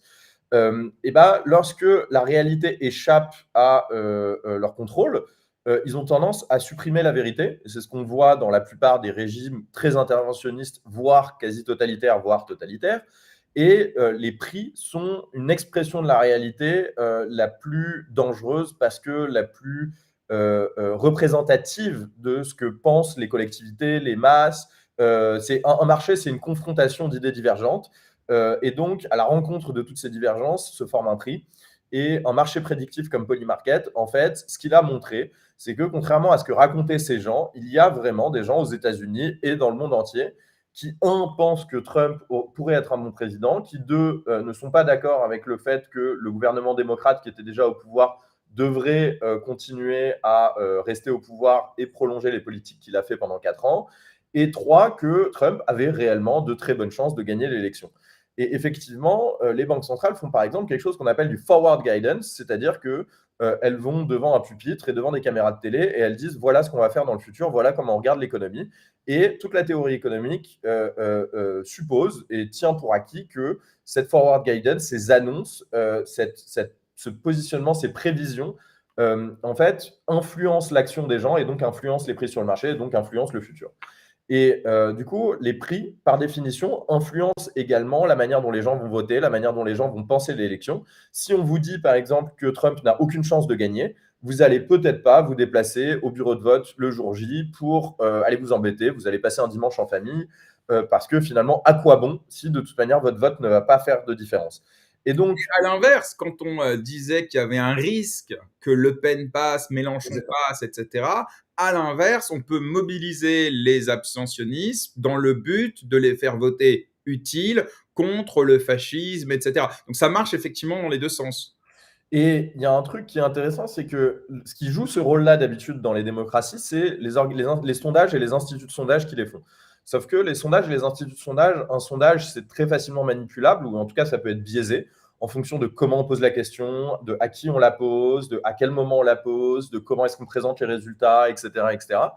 À l'inverse, c'est très, très compliqué de manipuler un marché prédictif dans lequel les agents jouent de la valeur réelle, mettent leur peau en jeu, ont une skin in the game, disent les Américains, parce que finalement, voilà, ces gens-là, ils ont à perdre et à gagner, et donc ils en ont un peu rien à faire de ce que vous voulez qu'ils expriment comme opinion. Eux, ils vont placer leur pari en fonction de ce qu'ils pensent va leur rapporter de l'argent. De ce Et qu'ils donc, c'est un pensent. signal d'information qui est beaucoup plus fort et beaucoup plus difficile à manipuler qu'un sondage. Hmm. Et ce qui est très intéressant, c'est que les instituts de sondage nous ont montré tous les instituts qui étaient faits aux États-Unis, qui étaient réputés, tous les principaux political forecasters, les prévisionnistes politiques les plus réputés, annonçaient une course très très serrée, plutôt d'ailleurs presque légèrement en faveur de Kamala, au même titre qu'ils avaient annoncé Hillary Clinton en 2016 comme étant largement en tête, au même titre qu'ils avaient annoncé que Trump n'avait aucune chance en 2020, etc., etc. Ils se sont On a eu plantés les à mêmes chaque en France, hein. On a eu les mêmes éditorialistes en France qui venaient nous expliquer que Kamala était la meilleure candidate contre Trump, une femme métissée contre un homme blanc, misogyne, fasciste, etc. Merci pour la présentation objective. Mais c'est vrai qu'on voilà, on a eu les mêmes sur le service public notamment. C'est ça. Et en fait, à partir du moment où du coup, le marché dit autre chose que l'expert, et c'est valable autant pour l'affrontement entre Polymarket et le sondeur qu'entre l'économiste et le marché libre. Genre par exemple Bitcoin qui dit bah, non les gars, on n'a plus confiance dans vos monnaies, et la Banque Centrale Européenne ou ses économistes ou d'autres du même style qui vont dire si, l'euro est très solide, Bitcoin est très dangereux, etc., je ne sais quoi. Bah, ces gens-là, ça les énerve parce que ça va à l'encontre de leur vision du monde qu'ils essayent de projeter sur la réalité. Et donc, leur réflexe habituel, c'est la censure, l'interdiction, pour essayer quelque part de muter, d'assourdir, vraiment de mettre en veilleuse ce signal dissident qui va à l'encontre de leur propagande. Et c'est pareil, c'est quelque chose qu'on a observé dans plein de régimes autoritaires dans le monde et à travers l'histoire. Et il n'y a pas de raison que ça se passe différemment aujourd'hui, sauf que, comme on le disait tout à l'heure, en fait, avec un VPN et de la crypto, ça devient quasi impossible à toute fin pratique d'empêcher les individus de participer à ces marchés-là. Et donc, en fait, ils ont tendance à discréditer encore plus l'autorité dont ils pouvaient bénéficier, la réputation dont ils pouvaient bénéficier en tant que sondeur, en tant qu'économiste, en tant qu'expert, etc., lorsqu'ils essayent de quelque part de décrédibiliser ces plateformes-là, et encore plus lorsqu'ils essayent de les interdire, parce que ça ne marche pas. Et donc, tout simplement parce qu'il y a des rampes d'accès. Et si, par exemple, le gouvernement iranien ou le gouvernement chinois n'arrive pas à empêcher sa population d'utiliser des VPN et de la crypto, laissez tomber. Ce n'est pas en Europe qu'on va y arriver. Donc, moi, j'invite ces gens-là à réfléchir un petit peu avant d'agir, à s'intéresser à ces technologies, parce que même si j'essaye de me faire l'instrument du diable, si je suis leur conseiller machiavélique, moi, je leur dirais, les gars, vous êtes en train de vous tirer une balle dans le pied, parce que vous êtes en train de montrer à tout le monde que vous ne contrôlez plus rien, et qu'en plus, vous êtes incapable d'accepter la réalité et son évolution. Donc, non, c'est très intéressant ce genre de dynamique avec des choses comme Polymarket, parce que je pense que ça reflète en fait l'effondrement d'un monde qui est en train de mourir et qui s'agrippe à ces leviers de pouvoir. Ouais, mais pour autant, si tu étais ce conseiller machiavélique, sans doute que ton client, à un moment donné, te dirait les limites de ma stratégie sur la masse, elles sont dérisoires parce qu'en fait, interdire Polymarket, surtout qu'en France, ça restait quand même à l'état embryonnaire en termes d'adoption. Le fait de l'interdire aujourd'hui, c'est couper l'herbe sous le pied d'un développement dans les prochains mois et les prochaines années. Alors certes, certains pourront contourner cette interdiction. On parlait de VPN, on parlait de crypto-monnaie, mais aujourd'hui, quand tu prends la partie de la population qui maîtrise ces éléments-là, elle est quand même assez minime. Et donc, même si ceux-là pourront continuer à l'utiliser, sachant que c'est interdit, c'est comme la liste noire de l'AMF, tu sais, en vrai, bon, on s'en fiche, ceux qui veulent les utiliser le font, mais malgré tout, ça permet quand même de tamponner en mode interdit, pas bien, moche, caca, et donc la masse finalement n'ira pas, parce qu'on a quand même encore aujourd'hui des personnes qui savent pas ce que c'est un VPN, qui savent pas ce que c'est une crypto-monnaie ou qui en ont peur, etc. Et donc finalement leur stratégie, elle révèle selon toi leur impuissance, mais quand même, elle est efficace, en tout cas à court terme, parce que Polymarket, par exemple, à l'élection de 2027, parce qu'elle est interdite, parce que pour y accéder, il y a des barrières à l'entrée nouvelles qui sont quand même compliquées pour beaucoup de monde, et Polymarket, sans doute, n'aura pas d'impact sur la prochaine grande élection en France. Alors, non, je ne suis pas d'accord, parce que tout ce qu'ils peuvent faire, c'est interdire les Français d'y accéder, mais ils ne peuvent pas interdire qu'il y ait un marché sur l'issue de l'élection politique en France en 2027. Donc, il y aura un signal, ça va les agacer tout autant, et enfin bref.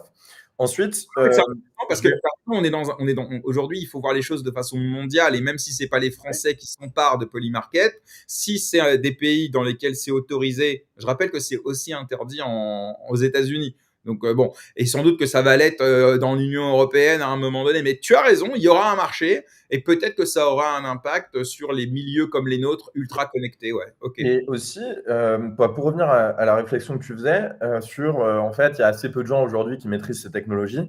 Je vais revenir à mon Charlie Munger, show me incentives and I will show you outcome. En fait, quand vous commencez à bloquer les prix, à manipuler, à mettre des barrières à l'entrée, vous créez des opportunités d'arbitrage, vous créez des opportunités de profit. Donc, si je reprends par exemple les plateformes en question, que ce soit pour n'importe quel type de jeu de spéculation, etc., si vous avez un prix à gauche qui est différent du prix à droite et que vous avez un outil qui vous permette de parier A à gauche et non A à droite tout en faisant un repas gratuit, bah, vous allez le faire en fait. Et donc, vous avez une incitation à découvrir ces outils, à commencer à les utiliser.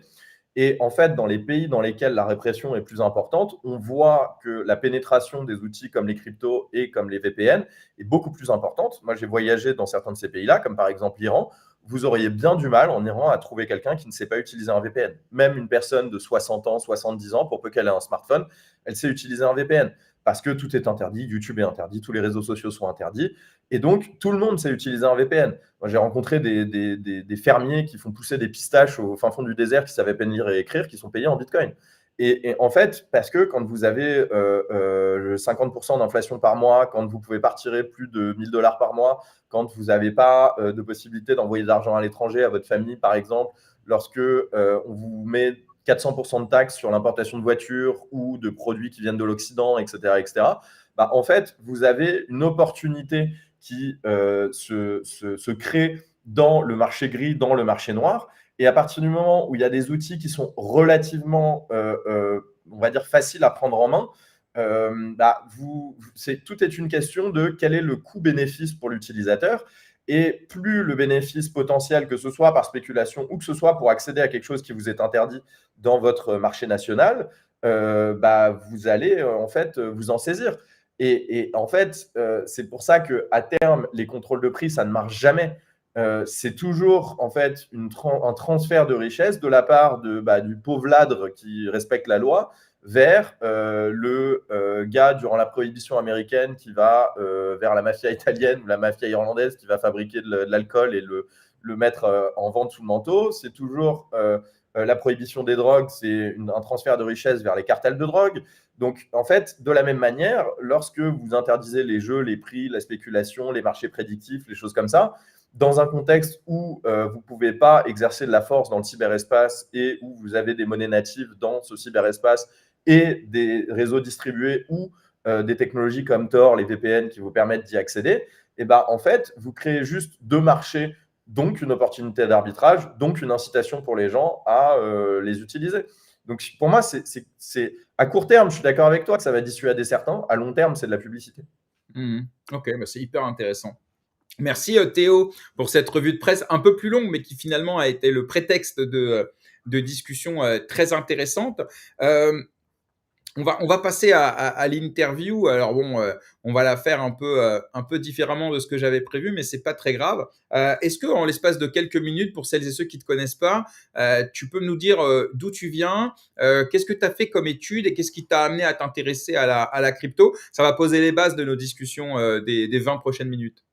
Ouais, du coup, moi, j'ai fait une prépa commerciale en voie scientifique. Ensuite, j'ai fait une école de commerce et j'ai fait un parcours un peu bizarre parce que j'ai fait quasiment que des stages d'ingénieur et j'ai travaillé en data science initialement.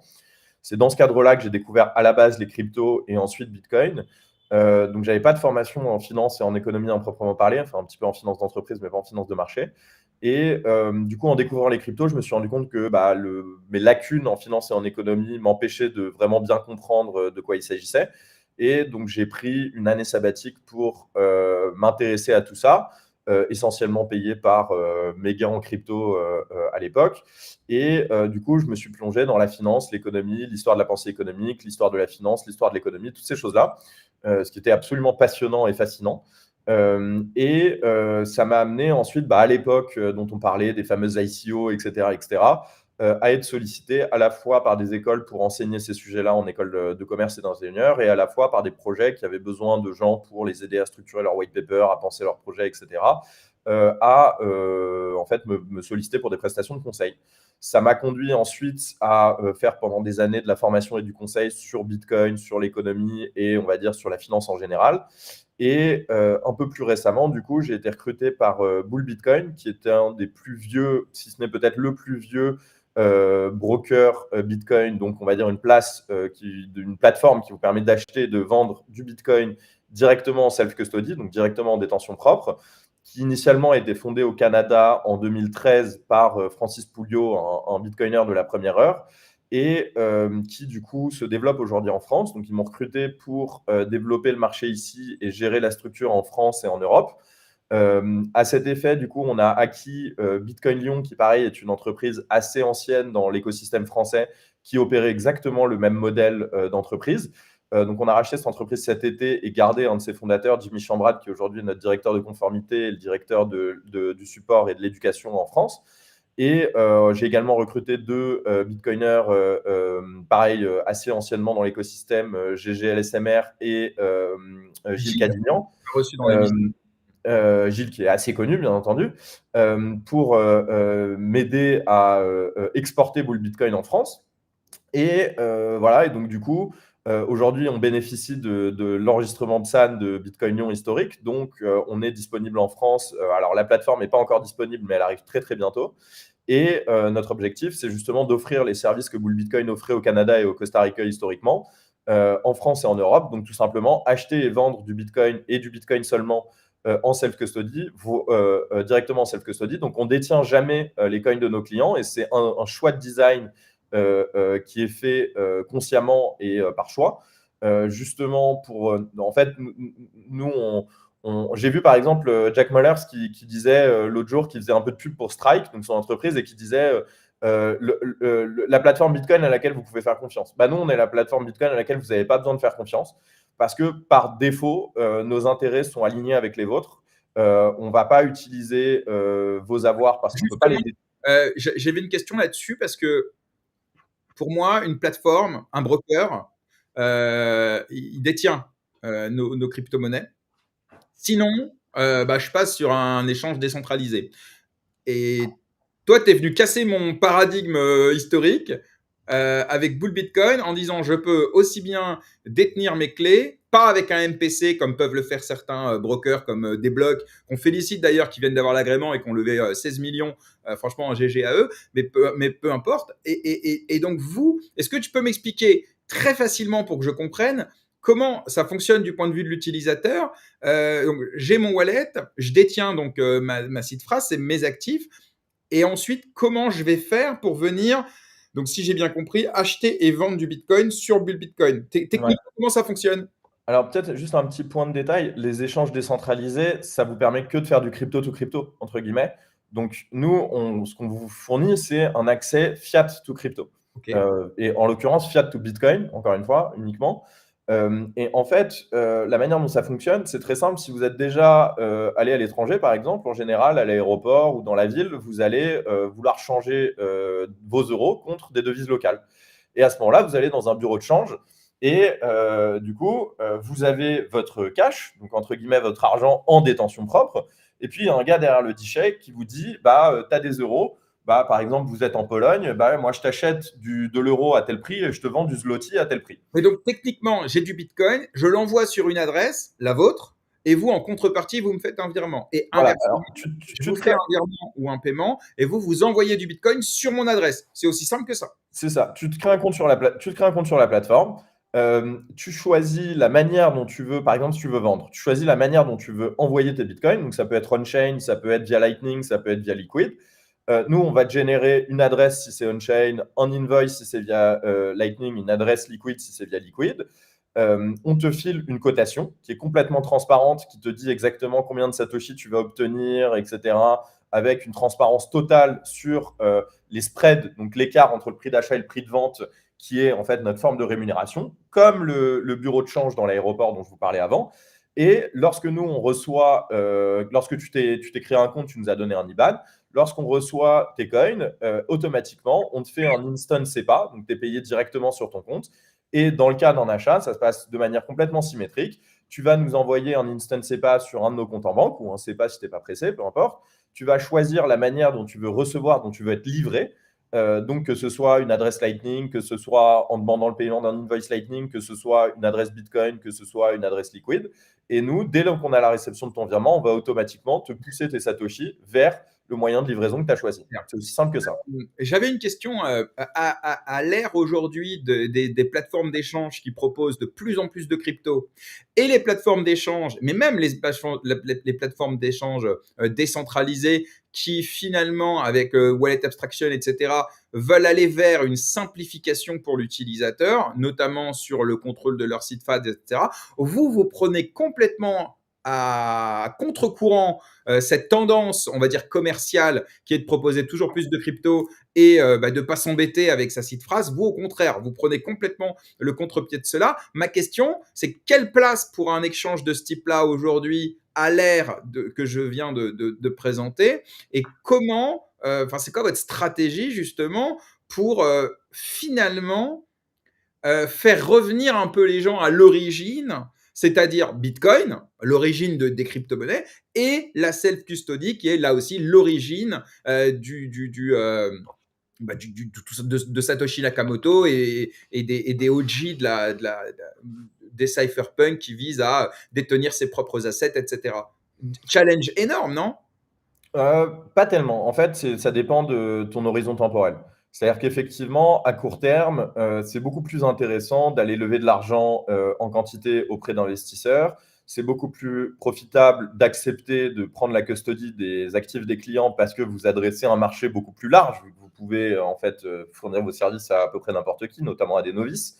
Et c'est effectivement aussi beaucoup plus rentable de lister le plus de crypto-monnaies possible pour encourager les gens à trader et faire des frais sur les commissions de trading, voire même de gagner de l'argent sur les listings, etc. etc. Je ne vous décris pas les deals qui s'effectuent sur les listings de shitcoin sur ces places de marché-là. C'est en général pas toujours très reluisant. D'ailleurs, je renvoie, et je vais faire de la publicité pour ton podcast parce que j'ai écouté la dernière interview que tu as faite avec Alexandre Stachenko, dans lequel effectivement tu pointais un peu du doigt la stratégie de Pemium, qui est de dire, voilà, on vend, bon, on a Bitcoin, mais on se permet quand même aussi d'avoir quelques altcoins que toi tu appelles dans l'émission shitcoin avec une certaine ironie. Et donc voilà, donc pour le coup, même Pemium, qui est l'historique entre guillemets, fait quand même des concessions d'un point de vue tout à fait commercial, ce qu'on peut comprendre. Mais vous, par contre, visiblement, aucune concession.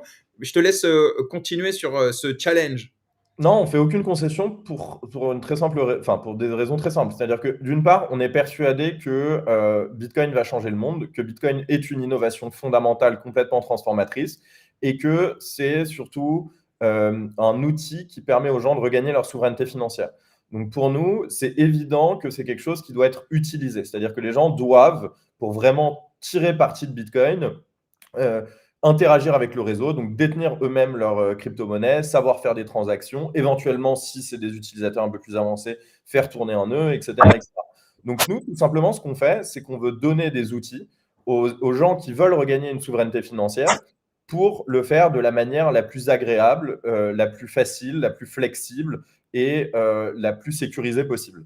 Donc c'est aussi pour ça, c'est quelque chose que je n'ai pas mentionné en préambule, mais on développe plein d'outils et on contribue à beaucoup de projets open source, que ce soit pour permettre de faire des swaps atomiques de liquide vers Bitcoin, que ce soit notre wallet mobile qui vous permet de facilement interagir avec la chaîne, que ce soit aujourd'hui un projet qu'on a pour faciliter le backup des fameuses seed phrases, des fameux mots qui vous permettent de donner accès à votre wallet, qui est un des sujets particulièrement critiques dans le monde de Bitcoin en self-custody, parce que c'est en général ça qui fait que les gens perdent accès à leur portefeuille ou sont en tout cas plus disposés à aller vers des solutions custodiales parce qu'ils trouvent ça dangereux et compliqué.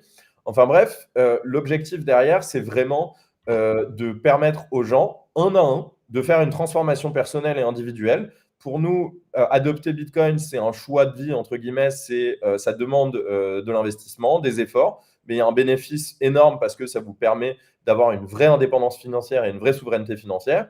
Et donc, ça n'a pas de sens pour nous de prendre, entre guillemets, le chemin facile dont je parlais tout à l'heure, qui consisterait à essayer de maximiser nos revenus à court terme, mais en prenant des risques avec l'argent de nos clients, en étant potentiellement à risque vis-à-vis de la censure ou de l'interdiction ou de la régulation, en étant éventuellement dans un conflit d'intérêts avec nos clients ou en devenant finalement plutôt un casino à ciel ouvert plutôt qu'une entreprise qui donne du signal et qui essaye d'expliquer avec pédagogie et en donnant des outils fait vraiment pour la souveraineté financière. Voilà, tout ça, ça pourrait nous rapporter beaucoup plus d'argent, mais ce serait uniquement à court terme. En revanche, comme je te mentionnais tout à l'heure, Bull Bitcoin, ça existe depuis 2013-2014. On est une des entreprises les plus vieilles, même à l'échelle mondiale, dans cet écosystème. Et c'est pas pour rien, c'est parce qu'on a fait ces choix difficiles qui nous permettent de toujours avoir nos intérêts alignés, d'avoir énormément de robustesse financière, de robustesse informatique et de faire en sorte que nos clients soient toujours le mieux servis possible. C'est aussi pour ça qu'ils nous le rendent bien, qu'ils restent chez nous, qui continuent à utiliser nos services, qui le recommandent à leurs proches, qui nous font quasiment de la Les publicité frais, gratuite. parce qu'il y a aussi le positionnement frais. On a les brokers sur lesquels les frais sont entre 1 et 3% en fonction du moyen de paiement. Je ne parle même pas du spread parce que ça, c'est un peu plus opaque. Et on a les échanges centralisés type Binance sur lesquels tu as des frais de 0,2, je crois, ou en fonction de ton tiers, etc. Bref, vous en êtes où par rapport à ça, justement? Alors, en gros, très simplement, nous, on n'a pas de commission. Donc, comme je te disais, on a juste un spread, donc la différence entre le prix auquel on achète et le prix auquel on vend. En Europe, il sera de 1,5%. Donc, parmi les brokers, on sera dans les moins chers, pas forcément le moins cher, mais on sera dans la fourchette basse, on va dire. Mais effectivement, on est moins cher que des places de marché comme Paymium, comme Binance, comme Coinbase, etc. Mais ce n'est pas le même modèle. C'est-à-dire que dans une place de marché, vous allez placer des ordres dans un carnet d'ordres. Donc, il faut déjà un petit peu d'expérience. Ce n'est pas forcément facile à faire. Lorsque vous voulez acheter des montants substantiels, en général, vous allez faire bouger le prix.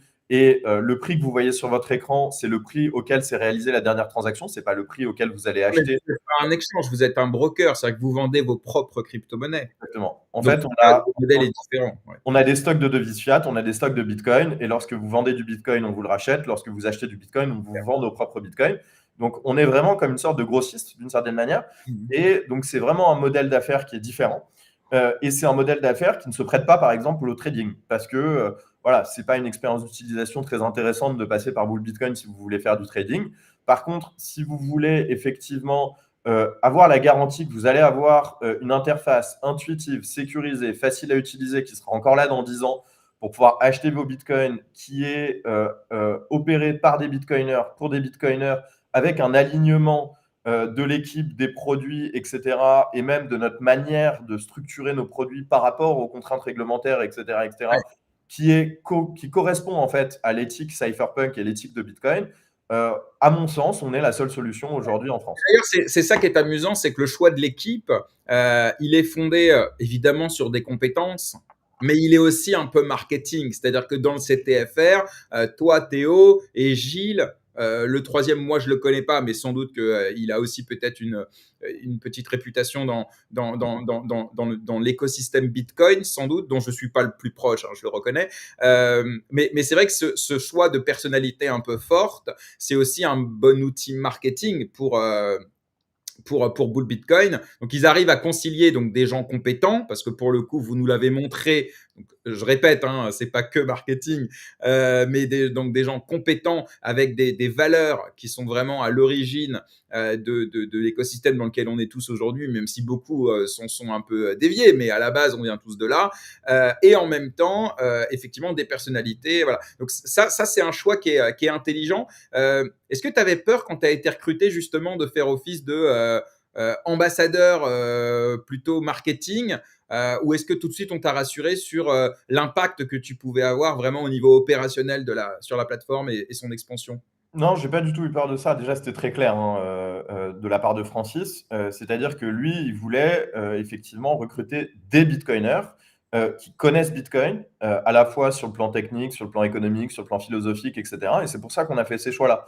Alors, bien sûr, ça peut être vu comme marketing, mais si tu prends quelqu'un comme Gilles, par exemple, s'il est connu dans l'écosystème Bitcoin, s'il est écouté, s'il est respecté depuis des années, c'est parce qu'il est très compétent, parce qu'il sait de quoi il parle, parce qu'il est capable de répondre aux questions, parce qu'il est capable d'expliquer avec pédagogie, parce qu'il est capable de mettre les mains dedans, il est capable de suivre l'actualité et de la décoder, il est capable de faire des Il est recommandations à moins mi-temps. connu, mais par moi, et donc sans doute par le grand public crypto, il est moins connu pour ses capacités en tant que chef produit que en tant que de ses capacités de conférencier, de vulgarisateur, de débatteur, etc. Mais sans doute à tort, hein, parce qu'on voit son CV, il est long comme le bras, tu vois. Mais je parle vraiment de l'image que ça renvoie.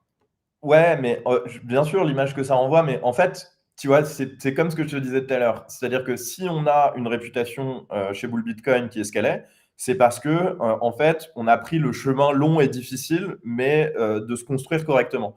Et ben, je pense que les individus qui constituent l'entreprise, c'est un peu la même chose. C'est-à-dire que quelqu'un comme Gilles, s'il est compétent à la fois comme conférencier et comme chef produit, c'est parce qu'il connaît cette technologie très complexe qu'est Bitcoin de manière intime et qu'il évolue dans cet écosystème depuis plus de 10 ans.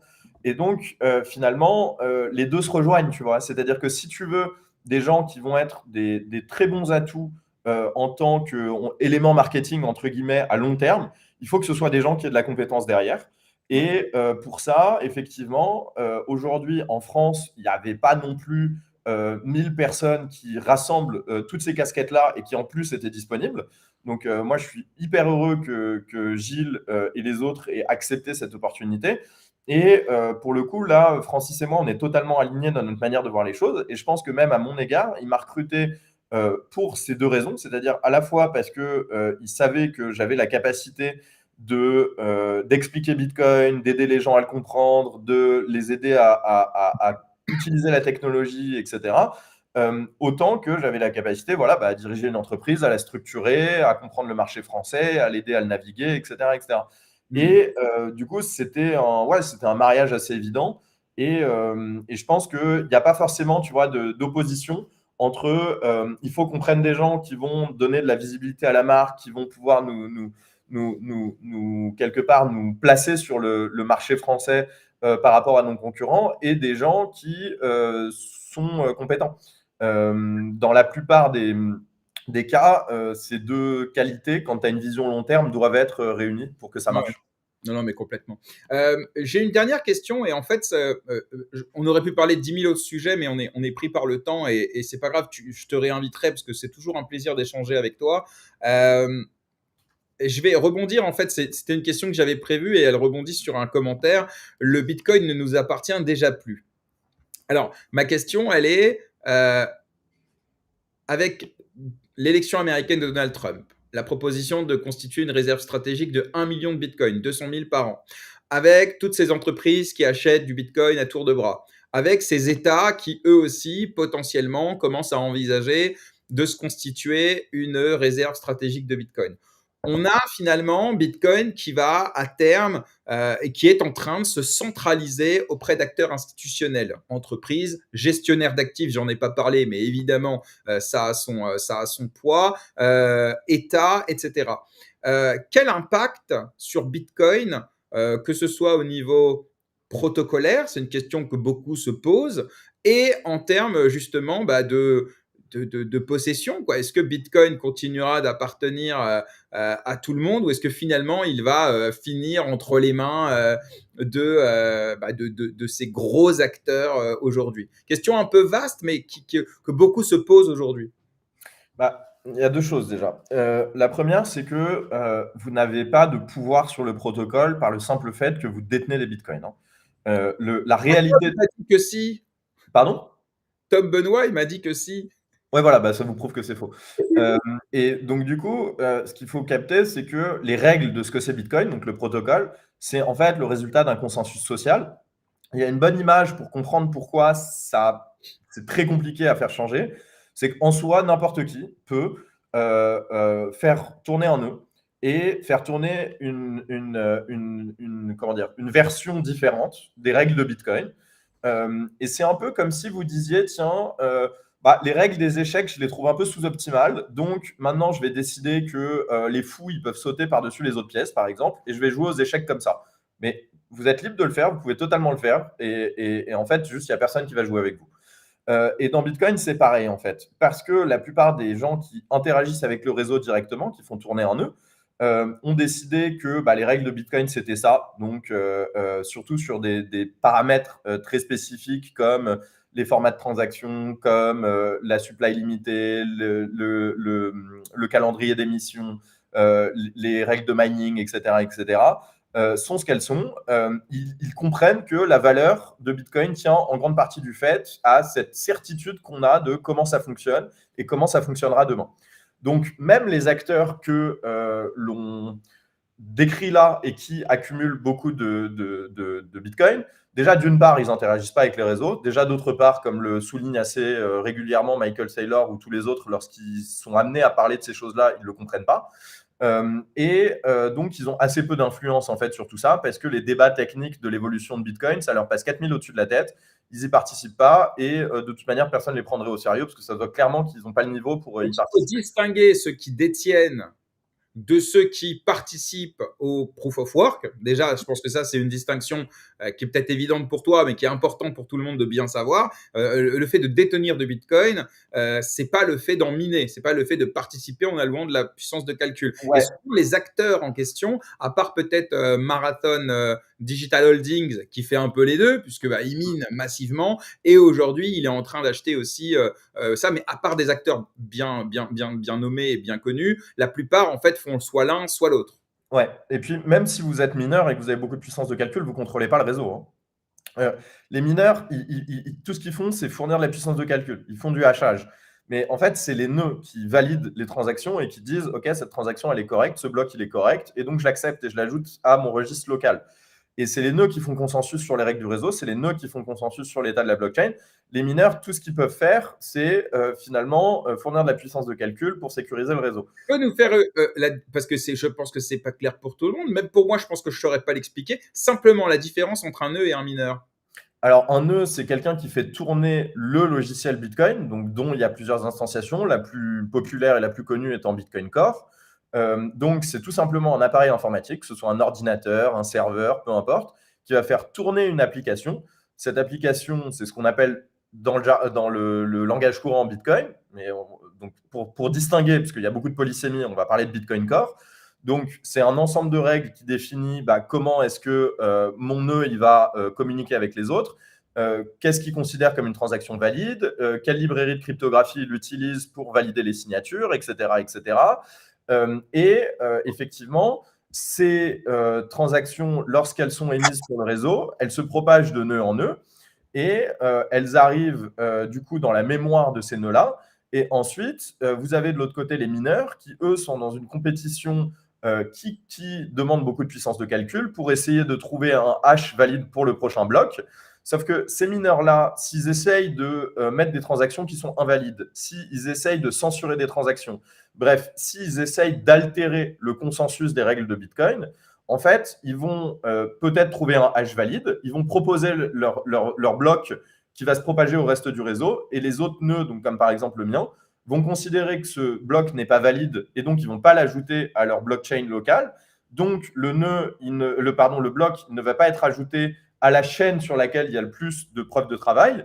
Donc selon le consensus de Nakamoto, il ne va pas faire partie de la blockchain et donc le mineur, il aura dépensé toutes ses ressources énergétiques pour trouver un hash valide en vain parce qu'il n'aura pas obtenu sa récompense. Et donc, en fait, à toute fin pratique, le mineur, il n'a aucun pouvoir pour altérer le protocole Bitcoin, pour altérer le consensus de Nakamoto.